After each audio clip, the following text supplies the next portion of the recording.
आत्मनिर्भर मध्य प्रदेश का रोडमैप तैयार करने के लिए मंत्री समूह की बैठक के बाद शिवराज सरकार के मंत्रियों ने बैठक के एजेंडे की जानकारी दी।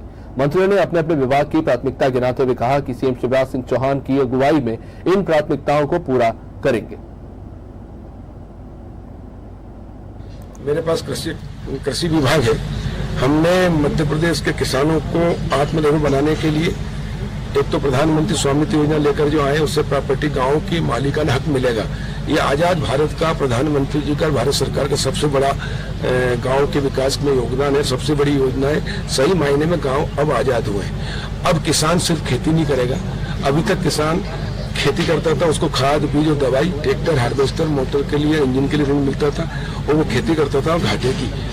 लेकिन अब किसान अपने खेती के साथ साथ व्यापार, व्यवसाय, उद्योग भी लगा सकेगा और उसके लिए 1 लाख करोड़ का कृषि आधारभूत ढांचे के विकास के लिए भारत सरकार ने, मोदी जी ने जो ऋण सुविधा उपलब्ध कराई है, 3% ब्याज की छूट रहेगी। और हमारे सिंचाई विभाग का भी लक्ष्य हमने रखा है कि जो सिंचाई का रकबा है वो बढ़े और सिंचाई की नई नई तकनीक लाए, जिससे कि किसानों को सिंचाई में फायदा मिले। इसी प्रकार से मछली पालन में भी जो गरीब हैं, छोटे लोग हैं, उनको आत्मनिर्भरता के, SC के, ST के, उनको किससे जोड़ा जाए, इन सारे मुद्दों पर आज बात हुई है।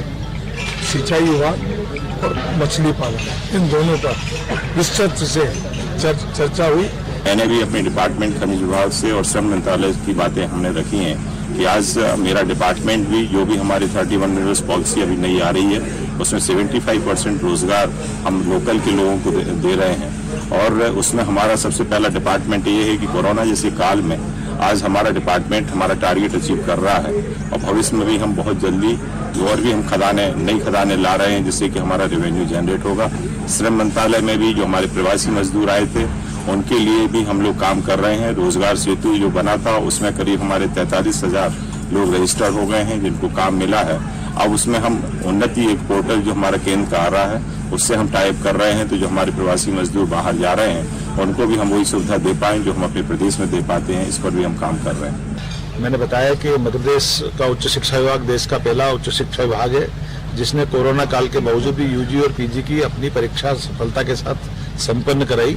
लगभग 13 राज्य, इसमें पश्चिम बंगाल, राजस्थान और कई राज्य हैं जिनने हमारी अपने परीक्षा प्रणाली को अपनाया है। मुझे इस बात की भी खुशी है कि उच्च शिक्षा विभाग ने अपना शेड्यूल पढ़े का जो सत्र है वो समय पर प्रारंभ कर दिया। तो यही कारण है कि 5 अगस्त से हमने वर्चुअल क्लासों का संबंध जारी करा था और अब 1 जनवरी से हमारी क्लासें लगने का, मतलब प्रैक्टिकल साइंस की क्लासें चालू हो गई।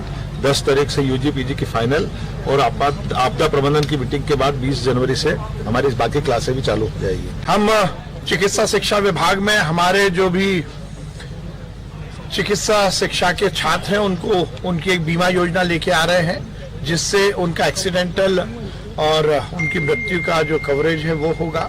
चिकित्सा शिक्षा विभाग से संबद्ध अस्पतालों के सुचारू क्रियान्वयन के लिए, उनकी व्यवस्था को सुचारू करने के लिए हम मरीज मित्र योजना लेके आएंगे, जिसमें वॉलंटरी रूप से नागरिक जो कि सेवा करना चाहते हैं, वो मरीजों के मित्र के रूप में उनके इलाज में सहयोगी रहेंगे। हमने ये निश्चित किया है कि चिकित्सा शिक्षा विभाग से संबद्ध अस्पतालों में हम ईज ऑफ हेल्थ सर्विसेज की शुरुआत करेंगे, जिसके माध्यम से सभी मरीजों को सुचारू रूप से इलाज मिल सके।